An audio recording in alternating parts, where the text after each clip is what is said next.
Romans या Romeo की पुस्तक उसका पहला अध्याय और 18 से लेके 23 पद। हमने पिछले हफ्ते इस पैसेज को शुरू किया था और उसका एक हिस्सा देखा था।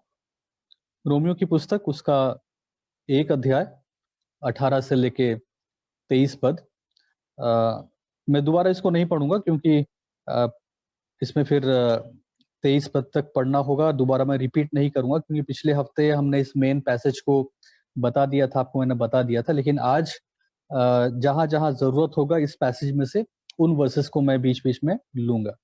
और आप मैं याद दिला दूं कि पिछली बार जब हम लोगों ने इस पैसेज को पढ़ा था तो हमारा विषय था कि क्या परमेश्वर का मानव जाति पर अपना क्रोध उंडेलना उचित है। तो इस विषय को लेके हम लोगों ने पिछले हफ्ते इस पैसेज से कुछ बातों को करना शुरू किया था। कुछ बातों को हम लोग देख रहे थे कि परमेश्वर का मानव जाति पर अपना क्रोध उंडेलना क्या उचित है। तो एक प्रश्न था ये, और उसके आधार पे हमने पिछले हफ्ते एक मेन मुख्य मुद्दे को देखा था या पॉइंट को देखा था, और वो यह था कि परमेश्वर का मानव जाति पर अपना क्रोध उंडेलना उचित है क्योंकि मनुष्य ने परमेश्वर के प्रकाशन को अस्वीकार किया है। तो मनुष्य ने परमेश्वर के प्रकाशन को अस्वीकार किया है, इसीलिए परमेश्वर अपना क्रोध मानव जाति पर उंडेलता है। और उसके आधार पे हम लोगों ने लगभग 3 सब पॉइंट्स को देखा था।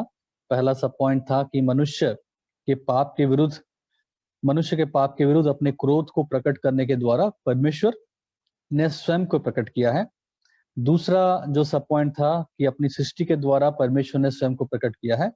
और तीसरा ये था कि सत्य को अधर्म के द्वारा हटाने के प्रयास में मनुष्य ने परमेश्वर के प्रकाशन को इनएक्सक्यूजेबल रूप में, यानी कि अक्षम्य रूप में अस्वीकार कर दिया है। तो हम लोगों ने इन 3 मुख्य बातों को या सब पॉइंट्स को देखा था पिछली बार। और आज की सुबह जब हम इस पैसेज को ले रहे हैं, तो आज की सुबह मैं आपके सामने दूसरा पॉइंट रखना चाहूंगा। और आज की सुबह के लिए या फिर आज के हमारे इस प्रेयर टाइम के लिए, जहाँ पे हम परमेश्वर के वचन से कुछ बातों को सीखने वाले हैं, तो आज के लिए जो मुख्य पॉइंट होगा वो यह है कि परमेश्वर का मानव जाति पर अपना क्रोध उंडेलना उचित है क्योंकि मनुष्य ने सृष्टिकर्ता के बजाय सृष्टि की आराधना की। और ये हमारा आज के सुबह का सबसे मेन पॉइंट होगा। और इसके आधार पे हम लोग 5 छोटे छोटे सब पॉइंट्स को देखने वाले हैं। तो मैं उम्मीद करता हूं कि आप लोगों ने पिछले हफ्ते जो सुना था उसके बारे में आपने हफ्ते भर थोड़ा कुछ सोचा होगा, अपने जीवन को लेके कुछ निर्णयों को लिया होगा, परमेश्वर के चरित्र के बारे में, परमेश्वर के गुण के बारे में, परमेश्वर के अलग अलग एट्रीब्यूट्स के बारे में आप लोगों ने अपने कुछ पर्सनल स्टडीज किए होंगे, कुछ किताबों को पढ़ा होगा या बाइबल से ही आपने अपना कुछ अध्ययन किया होगा। और उम्मीद करता हूं कि इसको करने के द्वारा आप परमेश्वर के क्रोध को एकदम एक नकारात्मक रूप से नहीं देखते होंगे आज, क्योंकि पिछले हफ्ते हम इसी बात को कह रहे थे, आपसे मैं इन्हीं बात को बात कर रहा था, समझा रहा था कि हमें जब भी हम परमेश्वर के क्रोध इस पर्टिकुलर टॉपिक को या सब्जेक्ट को सुनते हैं, हम एकदम से इसको मतलब सुनना नहीं चाहते या फिर हम इससे भागना चाहते हैं, इस विषय को हम ज्यादा इस पे बात नहीं करना चाहते या फिर इससे हम असहज महसूस करते हैं। तो मैं उम्मीद करता हूं कि आप लोग इसके बारे में सोचे होंगे और अब आपका नजरिया या फिर आपका सोच इस विषय को लेके थोड़ा बदला होगा। और आज हम दूसरे पॉइंट को देखेंगे। जैसा मैंने कहा कि परमेश्वर का मानव जाति पर अपना क्रोध उंडेलना इसलिए उचित है क्योंकि मनुष्य ने सृष्टिकर्ता के बजाय सृष्टि की आराधना की है। और इसके लिए मैं आपके सामने 21 पद से 23 पद पढ़ूंगा। आप याद रखिएगा कि हमारा पूरा पैसेज 18 पद से था, लेकिन आज जैसा मैंने आपको कहा मैं पूरा नहीं पढ़ूंगा, लेकिन जो जो जरूरी है वो पढ़ूंगा। तो मैं आज 21, 22 और 23 को आपके सामने पढ़ना चाहता हूँ। 21 पद में इस प्रकार लिखा है, रोमियो उसका 1 अध्याय और 21 पद। इस कारण कि परमेश्वर को जानने पर भी उन्होंने परमेश्वर के योग्य बढ़ाई और धन्यवाद न किया, परंतु व्यर्थ विचार करने लगे, यहाँ तक कि उनका निर्बुद्धि मन अंधेरा हो गया। वे अपने आप को बुद्धिमान जताकर मूर्ख बन गए और अविनाशी परमेश्वर की महिमा को नाशवान मनुष्य और पक्षियों और चौपहियों और रेंगने वाले जंतुओं की मूरत की समानता में बदल डाला। तो मैं 5 बातों को आज आपके सामने रखना चाहूंगा इस हमारे मेजर पॉइंट के आधार पे कि परमेश्वर का क्रोध मनुष्य के ऊपर इसलिए है क्योंकि मनुष्य ने क्या किया है सृष्टिकर्ता को नकारा है और सृष्टि की आराधना करना चाहा या फिर किया।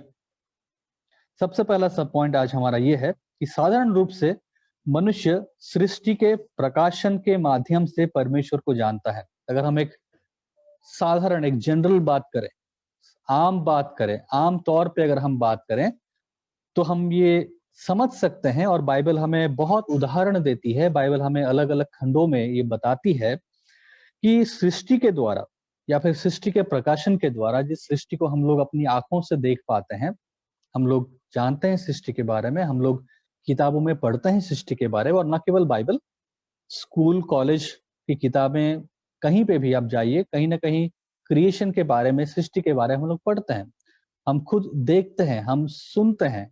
तो सृष्टि के बारे में जो प्रकाशन एक मनुष्य को दिया गया है, तो आमतौर पे या साधारण रूप से सृष्टि के प्रकाशन के माध्यम से लोग परमेश्वर को जानते हैं। तो ये लोग इस वजह से निरुत्तर हैं, लोग इस वजह से कह नहीं सकते हम परमेश्वर को नहीं जानते, क्योंकि सृष्टि एक ऐसी चीज है जो एक बहुत बड़ी गवाही लोगों के सामने ठहराती है या फिर रखती है परमेश्वर की ओर से, जहां पे इस सृष्टि के माध्यम से लोग इस बात से निरुत्तर हो जाते हैं कि वो परमेश्वर को नहीं जानते, क्योंकि एक जनरल रेवलेशन है। आमतौर पे हमारे सामने ये बातें हम देखते हैं, सुनते हैं, पढ़ते हैं, जानते हैं, और इसलिए हम परमेश्वर को सृष्टि के माध्यम से जान सकते हैं। लेकिन जब हम परमेश्वर को जानने की बात कर रहे हैं, जब मैं ये कह रहा हूं या बाइबल ये बताती है कि सृष्टि के द्वारा मनुष्य परमेश्वर को जानता है, ये किस प्रकार का जानना है, तो मैं आपको ये बताना चाहता हूं या समझाना चाहता हूं, और ये मैं स्पष्ट भी करना चाहता हूं कि जब हम ये शब्द कहते हैं या फिर ये वाक्यांश यूज करते हैं या फ्रेज यूज करते हैं और कहते हैं कि सृष्टि के द्वारा मनुष्य परमेश्वर को जानता है, या सृष्टि को देख के मनुष्य परमेश्वर को जान सकता है, ये जो जानना है, ये उद्धार रूपी जानना नहीं है, या फिर इस प्रकार का जानना उद्धार को लेके नहीं आता। तो परमेश्वर को लोग अलग अलग तरीके से जान सकते हैं, और आपने अगर नोटिस किया होगा, मैंने इस चीज को कई बार पिछले सर्मन्स में अलग अलग समय में बताया है कि हम परमेश्वर को जब हम जानने की बात करते हैं, इसका अर्थ ये नहीं कि जो कोई भी कहता है मैं परमेश्वर को जानता हूं उसने उद्धार पा लिया, क्योंकि लोगों का अपना अपना तरीका होता है, अपने अपने डिफिनेशंस होते हैं, जहां पे उनको लगता है कि वो परमेश्वर को जानते हैं। लेकिन जरूरी नहीं कि लोग जो कहते हैं या लोग जो सोचते हैं कि मैं परमेश्वर को जानता हूं, वो उनके जीवन में उद्धार लेके आएगा। अगर कोई कहे कि मैं जानता हूं परमेश्वर को, क्या आप यीशु मसीह के बारे में जानते हैं? लोग कहें हाँ हम जानते हैं भैया, हम जानते हैं सुसमाचार के बारे में, हम सुने हैं यीशु मसीह के बारे में। भैया आप क्या सुने हैं? जब आप पूछेंगे तो लोग कहेंगे हमने तो ये सुना कि यीशु मसीह के नाम से सब ठीक हो जाता है। हमने ये सुना है भैया कि यीशु मसीह के नाम में जब हम प्रार्थना करते हैं तो बीमारियां ठीक हो जाती है। हम तो जानते हैं यीशु मसीह के बारे में। ये एक डेफिनेशन है।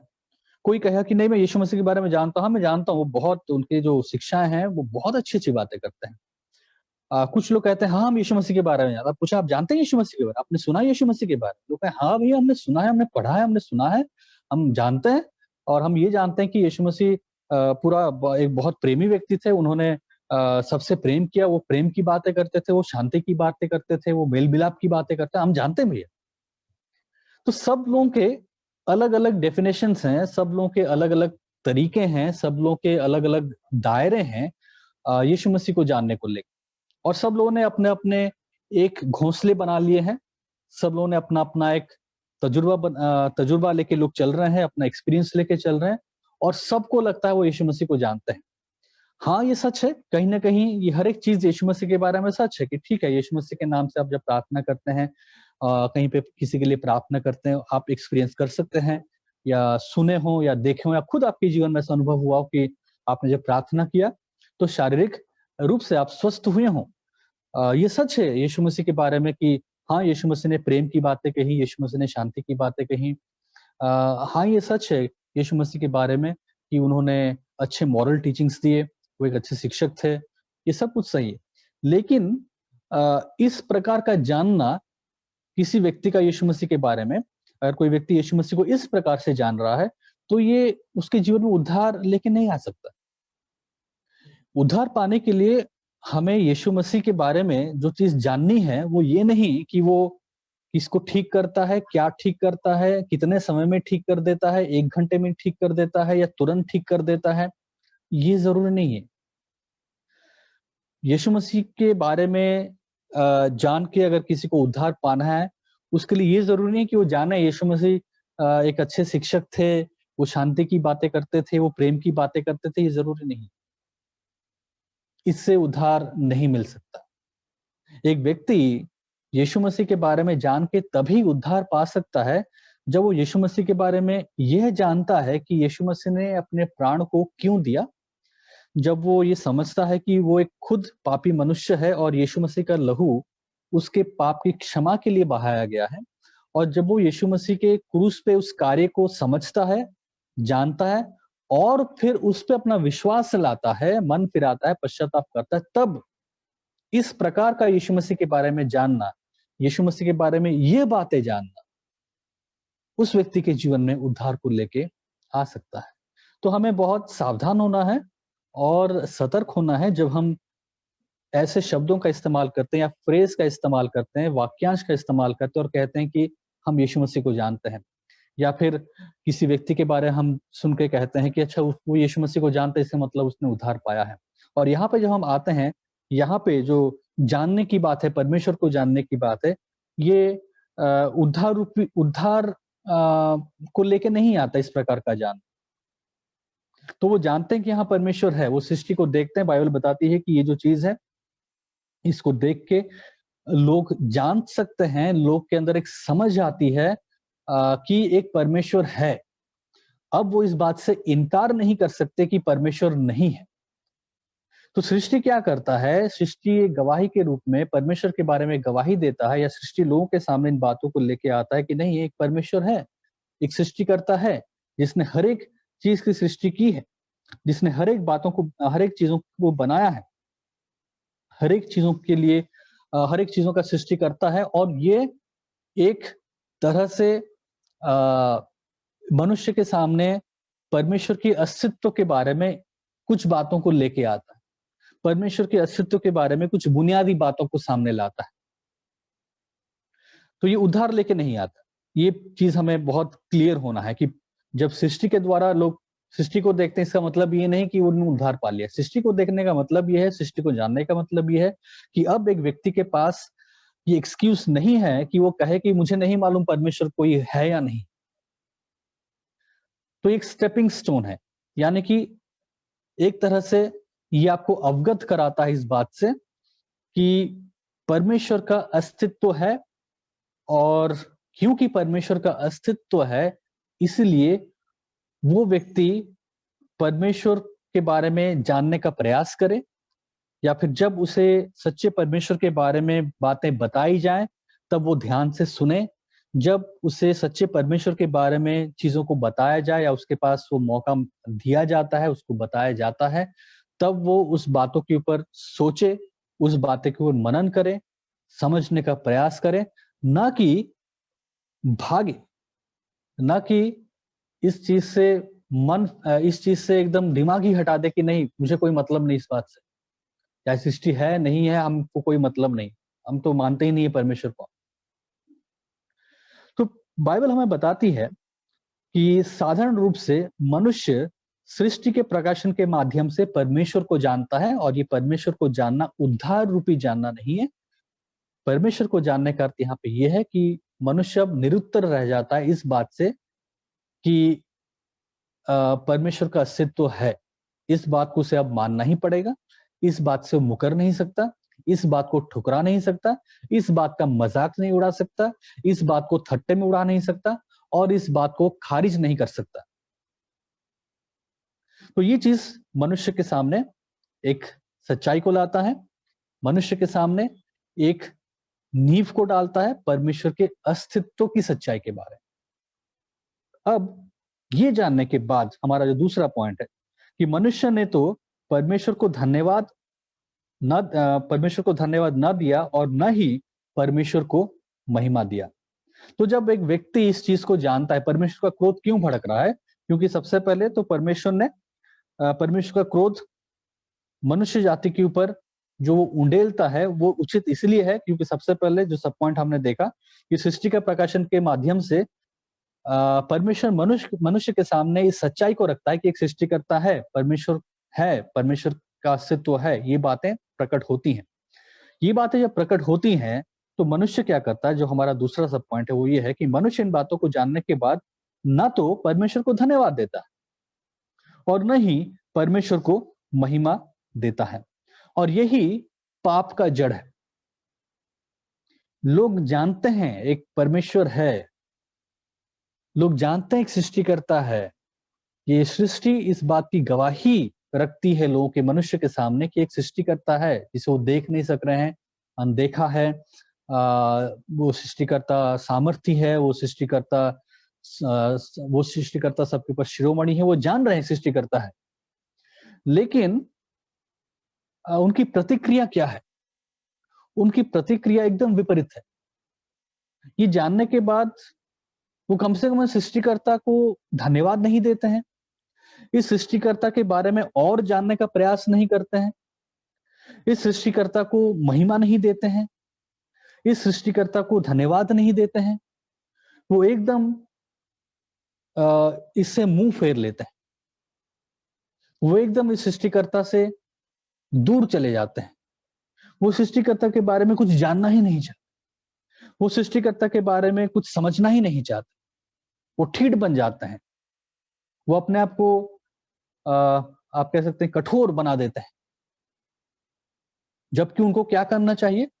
धन्यवाद देना चाहिए सृष्टिकर्ता को, इस सृष्टि के लिए, इस पूरे प्रोविजन के लिए। इस सृष्टि के द्वारा परमेश्वर ने जो प्रोविजंस हमें दिए हैं, जो नेचर है, नेचुरल चीजें हैं, उसके लिए कोई भी धन्यवाद नहीं, उसके लिए मनुष्य के हृदय से कोई भी परमेश्वर के लिए भली बातें नहीं, परमेश्वर के प्रति कोई आदर की बातें नहीं, परमेश्वर के प्रति कोई सम्मान की बातें नहीं, कोई महिमा की बातें नहीं, कोई धन्यवाद की बातें नहीं। अब इसके ऊपर हम बहुत बड़ा हम लोग चाहे तो डिस्कशन कर सकते हैं, लेकिन हम उसमें नहीं जाएंगे। लेकिन सवाल ये है कि ये प्रकाशन, ये जो जनरल रेवलेशन है, जो कि उद्धार लेके तो नहीं आ रहा है, लेकिन फिर भी एक सृष्टिकर्ता के प्रति मनुष्य इतना सब कुछ जानने के बाद, देखने के बाद, समझने के बाद एक सही प्रत्युत्तर नहीं देता है। और ये सवाल अगर हम अपने आप को पूछें, अगर हम अपने जीवन को देखें और अपने जीवन को जांचें और पूछें कि आज हमारी प्रतिक्रिया इन बातों के प्रति कैसी है, इस सृष्टिकर्ता के प्रति आप और मैं किस प्रकार से प्रतिक्रिया देते हैं, इस सृष्टिकर्ता के प्रति क्या हम उतना आदर देते हैं जितना हमें देना चाहिए, इस सृष्टिकर्ता को क्या हम उतना सम्मान देते हैं जितना हमें देना चाहिए, इस सृष्टिकर्ता के प्रति क्या हम हमारे जीवन से उतनी कृतज्ञता हम दर्शाते हैं जितना हमें दर्शाना चाहिए, क्या हम उसको उतनी महिमा देते हैं जितना हमको देना चाहिए। मैं केवल अब फोकस कर रहा हूं इस बात पे कि परमेश्वर एक सृष्टि करता है और अपनी सृष्टि के द्वारा वो लोगों के सामने कम से कम ये प्रकाशन तो रखा है कि एक परमेश्वर है, एक सृष्टि करता है, जिसने अपनी सामर्थ्य से इस पृथ्वी को, इस संसार को बनाया, इस सृष्टि को बनाया, हर एक चीज जो हम देखते हैं, हर एक चीजों को बनाया, चाहे तारे, चाहे चांद, चाहे सूरज, चाहे मौसम, चाहे हर एक चीज, हर एक नेचुरल चीज। तो क्या वो चीज आती है आपके और मेरी जान, या फिर हम इसके इतने यूज टू हो गए कि हमें कुछ लगता ही नहीं है?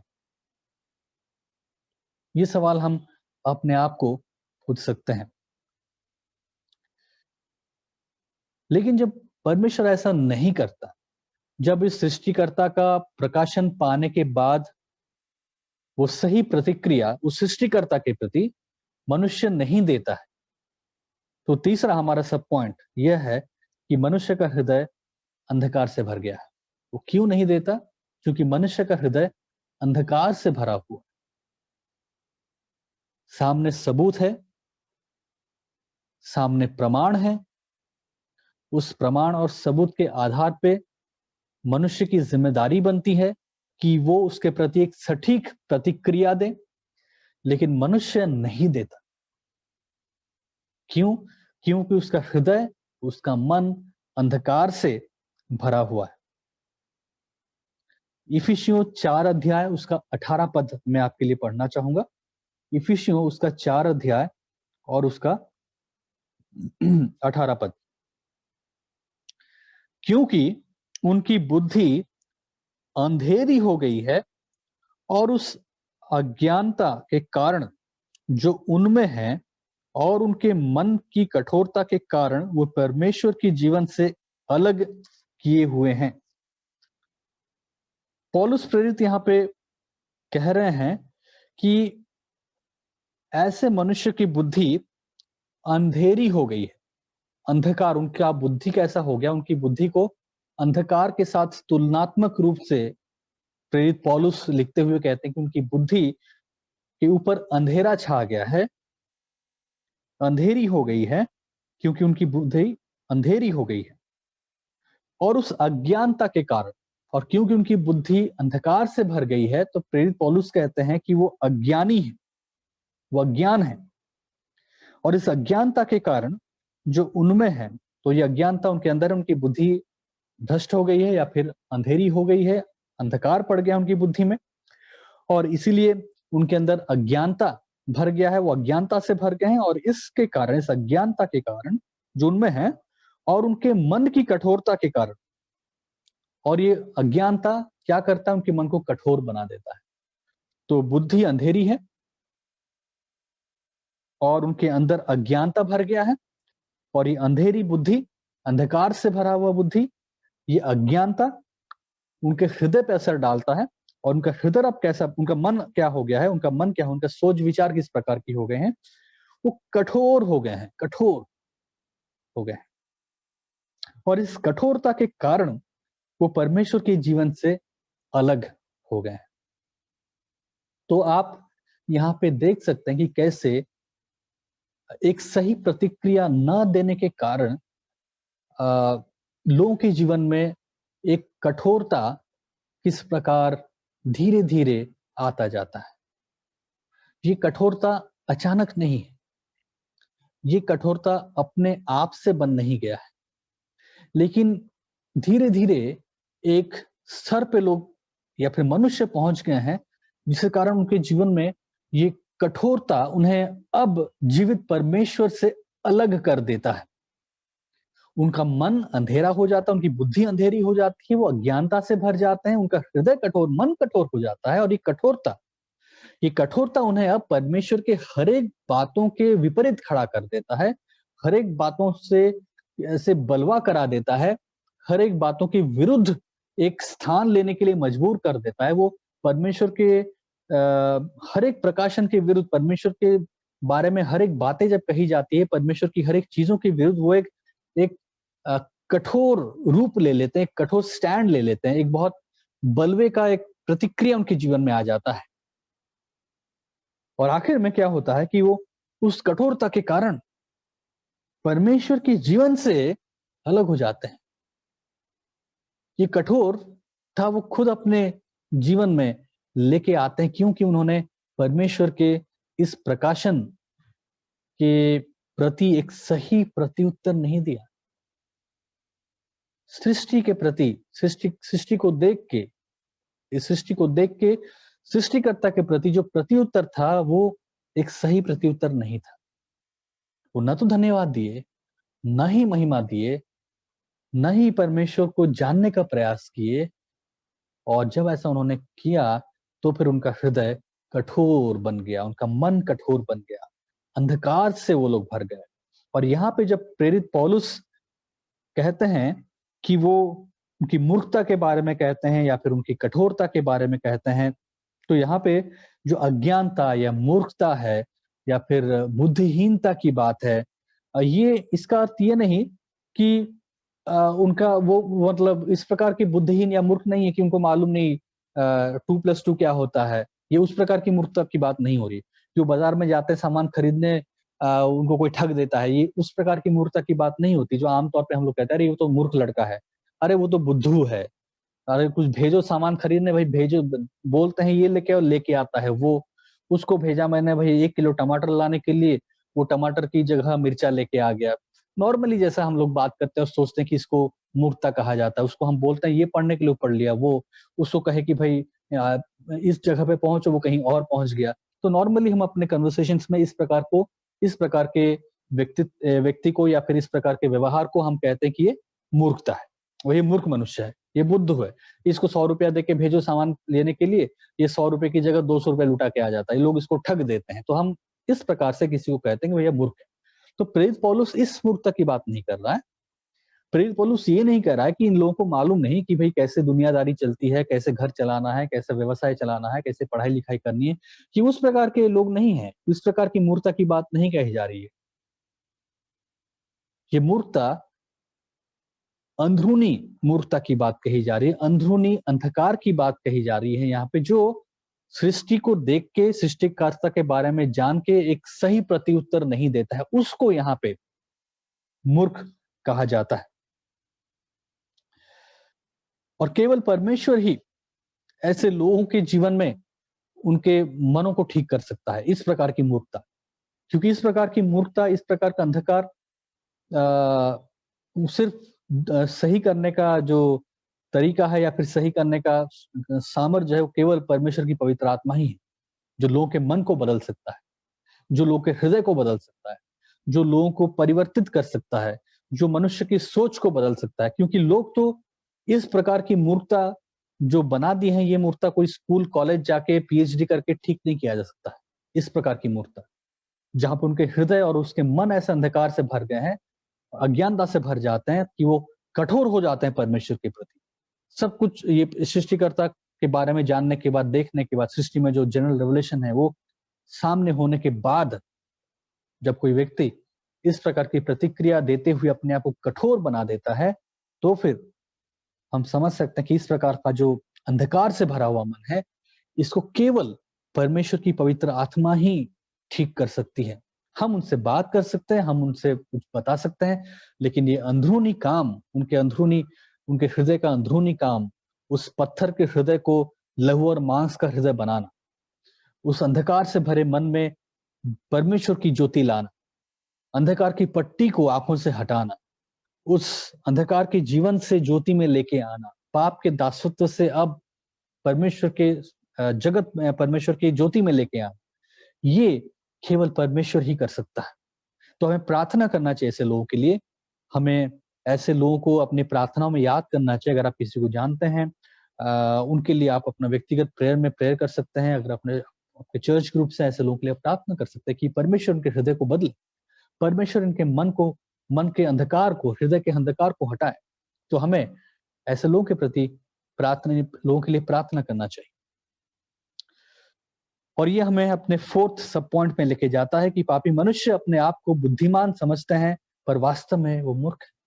तो ये जो स्टेज है जहां पे सृष्टिकर्ता सृष्टि के माध्यम से अपने आप को प्रकट करता है, लेकिन लोग क्या करते हैं?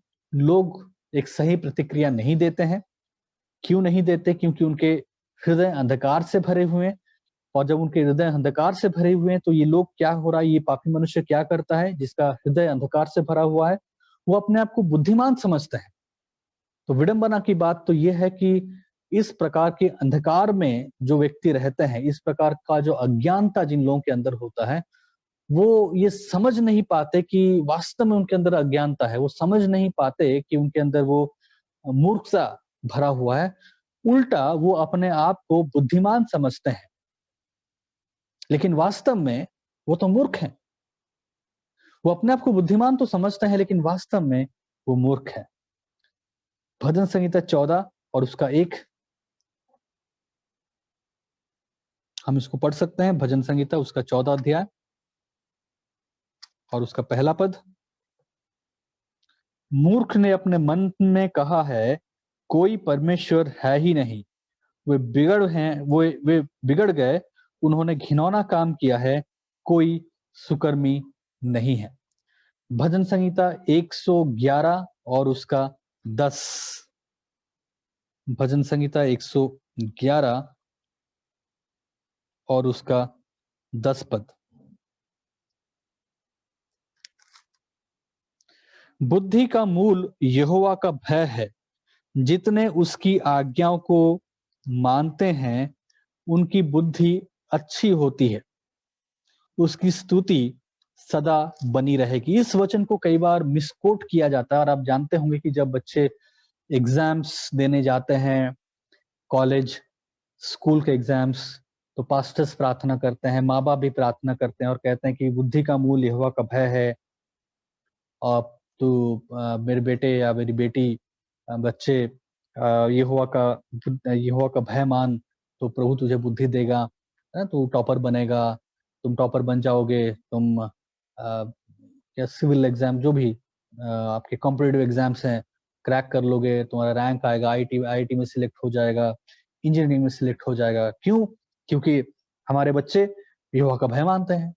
तो यहोवा का भय मानना बुद्धि का मूल है, तो यहोवा का भय हमारे बच्चों में प्रार्थना करते हैं, हाथ रख के प्रार्थना करते हैं, तेल ला के प्रार्थना करते हैं, सुबह शाम शाम को प्रार्थना करते हैं, घुटने टेक के प्रार्थना करते हैं, बहुत कुछ करते हैं। लेकिन ये जिस बुद्धि की बात यहाँ पे कही जा रही है, या फिर जो यहोवा के भय के द्वारा जिस बुद्धि की बात आने की बात यहाँ पे कही जा रही है, वो सेकुलर स्टडीज में सक्सेसफुल होने की बुद्धि की बात नहीं कही जा रही।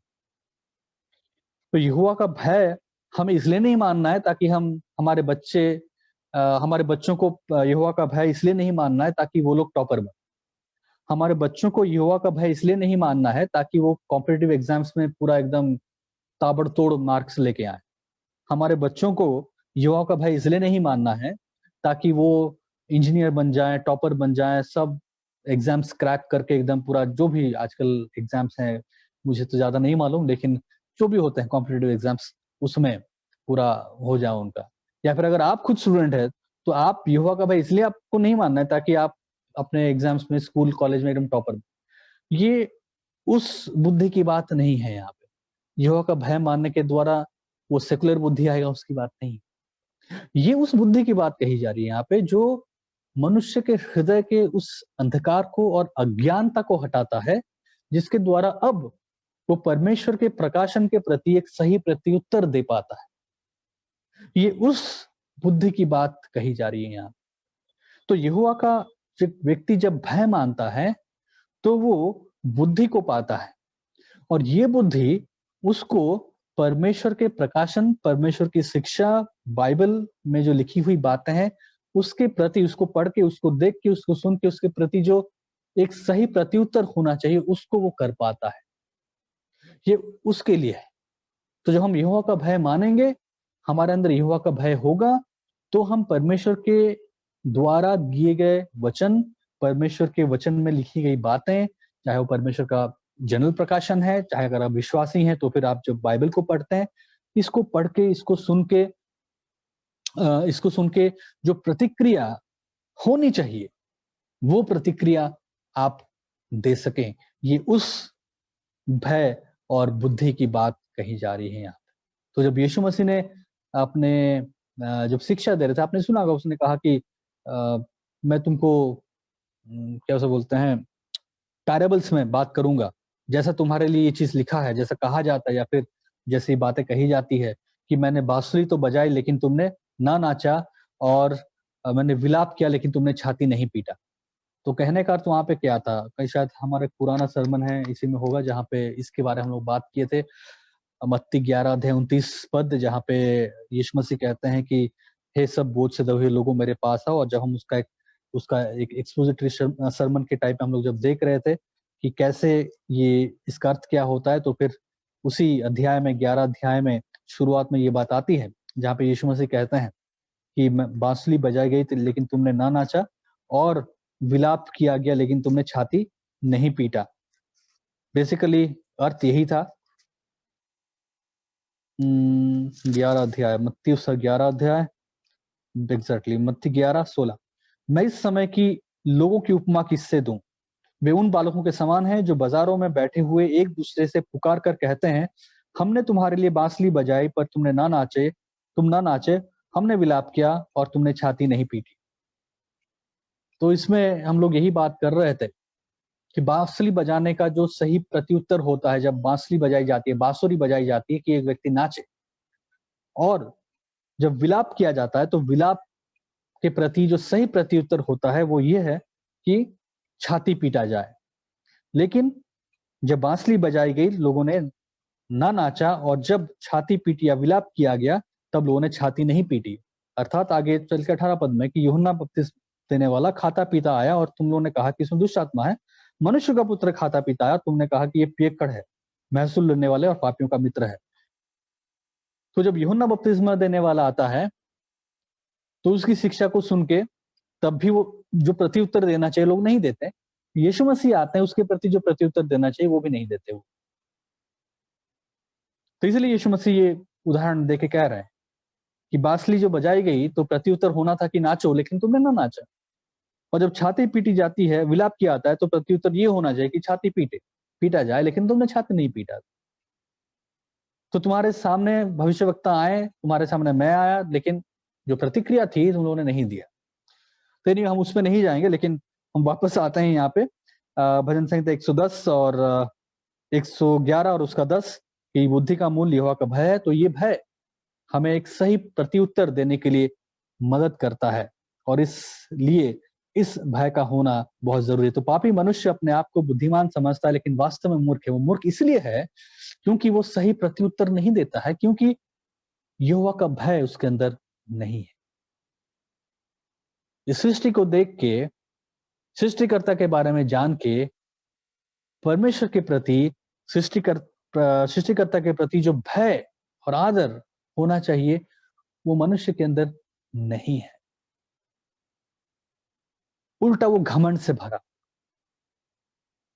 इस कारण हम देखते हैं कि लोग क्या करते हैं, उन प्रकाशनों से या परमेश्वर के द्वारा दिए गए प्रकाशन या परमेश्वर की शिक्षा जब उन्हें सुसमाचार सुनाए, तो उन्हें बताया जाता है, लोग सुनना नहीं चाहते। क्यों? क्योंकि उन्हें लगता है कि वो बुद्धिमान है, लेकिन वास्तव में मूर्ख है, क्योंकि यहोवा का भय नहीं है। इसलिए बहुत जरूरी है कि हम जब प्रार्थना करें लोगों के लिए, हम ये प्रार्थना करें, परमेश्वर उनके अंदर आपका भय आए, क्योंकि ये भय उनको आपके प्रकाशन के प्रति, आपकी शिक्षा के प्रति एक सही प्रत्युत्तर देने के लिए सहायता करे।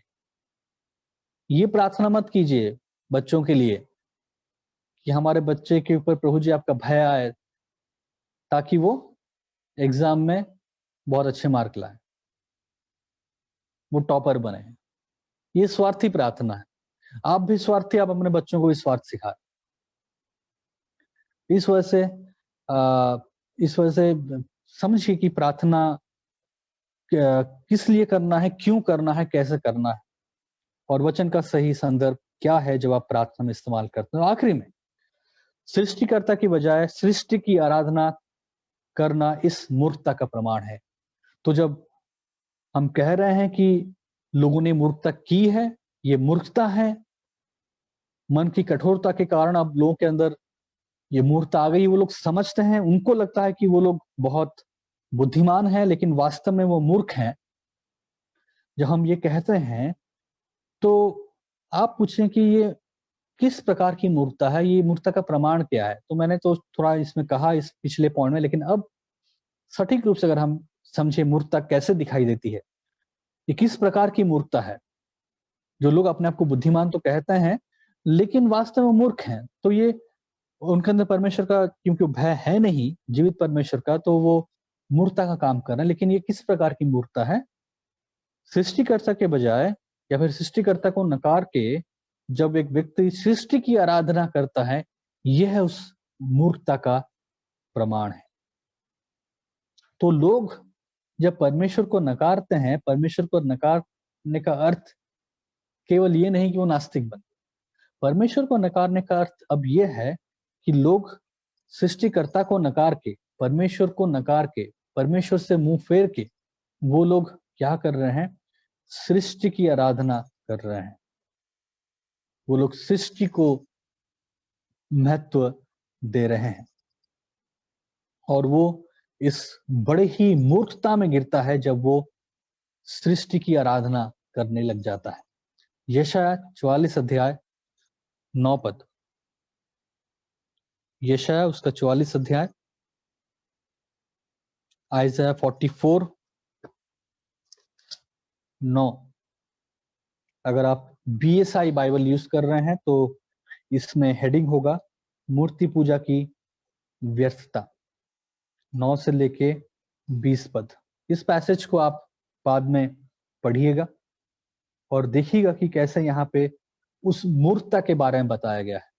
ये पैसेज आप याद रखिएगा, केवल आज के लिए नहीं, लेकिन आपको एक जनरल आपके दिमाग में हर वक्त एक हो जाना चाहिए कि अच्छा आइज़ाया 44 9 to 20 है ना।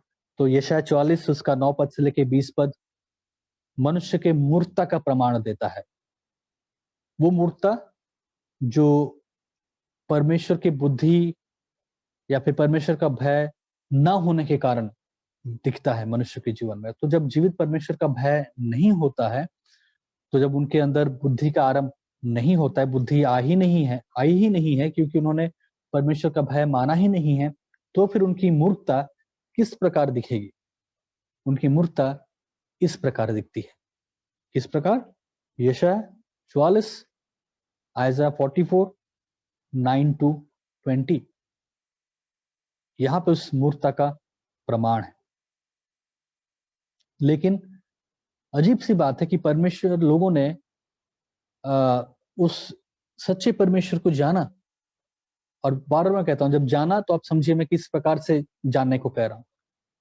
लेकिन वो कितना डिटोरिएट होता गया, यानी वहां से किस प्रकार वो फिसलता गया। इतना सब कुछ होने के बाद, इस सृष्टिकर्ता की सृष्टि सामने होने के बाद, इतना बड़ा सबूत होने के बाद, मनुष्य किस प्रकार एक गलत जगह पे फिसलता जाता है, किस प्रकार अज्ञानता, किस प्रकार अंधकार उसके जीवन में आ जाता है और किस प्रकार उसका हृदय कठोर बन जाता है, किस प्रकार वो परमेश्वर के भय को अपने जीवन में स्थान नहीं देता और किस प्रकार मूर्खता उसके जीवन में राज करने लगता है।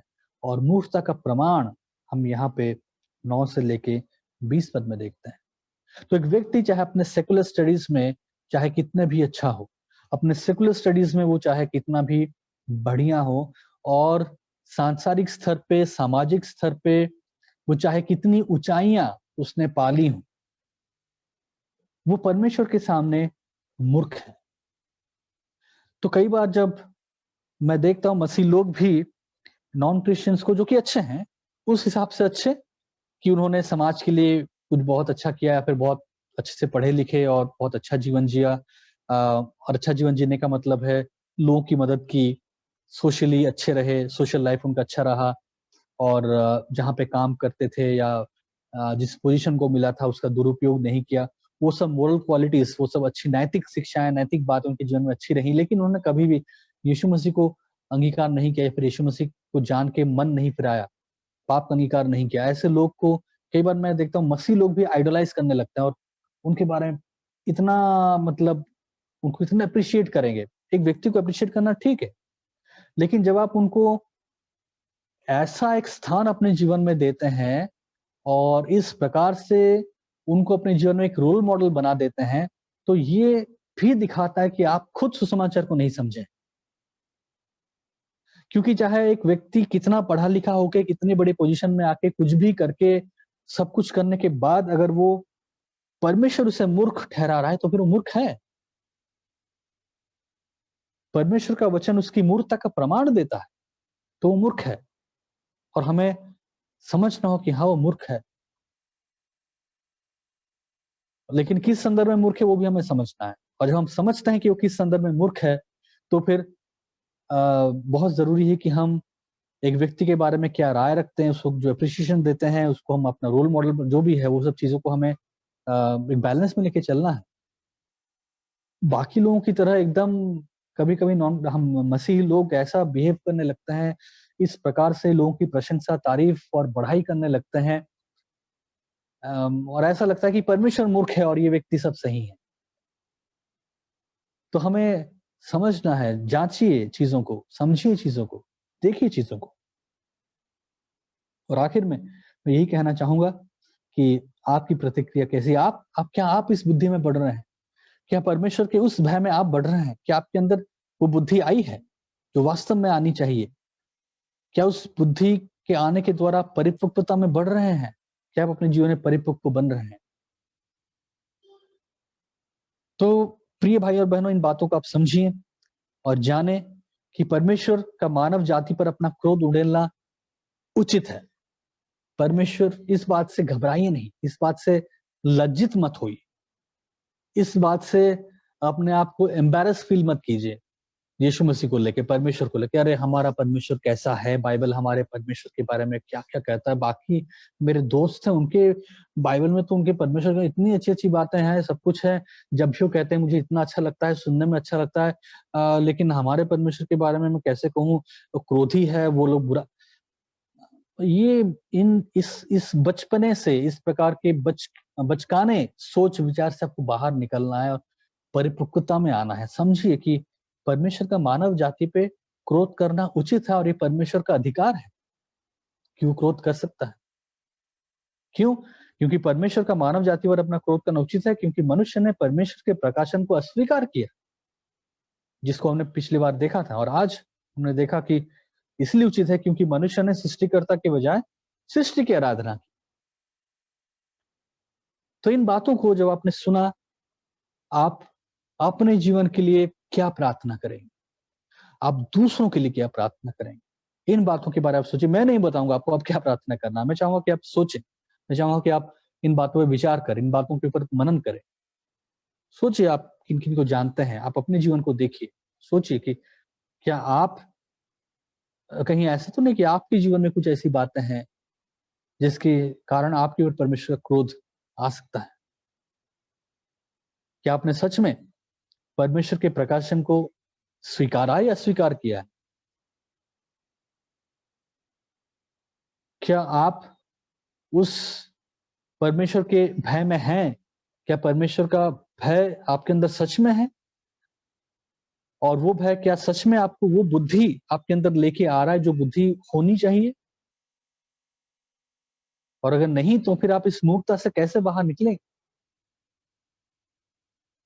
तो मैं आपको एनकरेज करूँगा, आपको प्रोत्साहित करूँगा कि अगर ऐसी बातें हैं तो फिर इस अंधकार भरी सोच, मूर्खता से भरी सोच और अज्ञानता से बाहर निकलें और परमेश्वर की बुद्धि को अपने जीवन में स्थान दें, परमेश्वर का भय को अपने जीवन में स्थान दें, ताकि वो बुद्धि आपके जीवन में आ सके, जो बुद्धि आपको परमेश्वर के प्रति एक सही प्रतिक्रिया करने के लिए सहायता मदद करेगा। प्रभु आप सबको आशीष दे। आइए हम लोग प्रार्थना करें। प्रभु जी हम धन्यवाद देते हैं कि आप सृष्टिकर्ता हैं।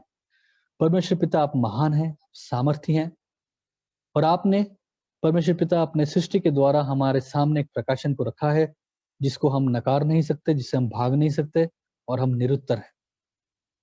परमेश्वर पिता आज हम प्रार्थना करना चाहते हैं कि आप हमें आपका भय मानना सिखाएं, हमारे अंदर आपका भय स्थान ले पाए, हमारे हृदय कठोर ना बन जाएं, हमारे हृदय अज्ञानता से ना भर जाएं, हम मूर्खता से ना भर जाएं। प्रभु यीशु आपसे हम प्रार्थना करते हैं कि आपने जिस प्रकार अपने जीवन को जिया, जिस आज्ञाकारिता के साथ, इस अनुशासन के साथ और अ, अपने पिता के प्रति जिस प्रेम के साथ, समर्पणता के साथ प्रभु यीशु आप हमें भी वैसा जीवन जीना सिखाएं, ताकि हमारे अंदर पिता का प्रेम बढ़ता जाए, ताकि हमारे अंदर वो ईश्वरीय बुद्धि बढ़ती जाए और उस ईश्वरीय बुद्धि जब हमारे जीवन में होगी तो हम एक सही प्रतिक्रिया हमारे सृष्टिकर्ता के प्रति दे पाए। प्रभु आज लोग यहाँ पे जुड़े हैं, हम सबों को आपके हाथ में सौंपते हैं। प्रभु आप उनकी सहायता करें, मदद करें। इन बातों के ऊपर सोचने के लिए, मनन करने के लिए, विचार करने के लिए प्रभु जी आप उन्हें अनुग्रह दें। धन्यवाद देते हैं, प्रार्थना मसीह यीशु के नाम से।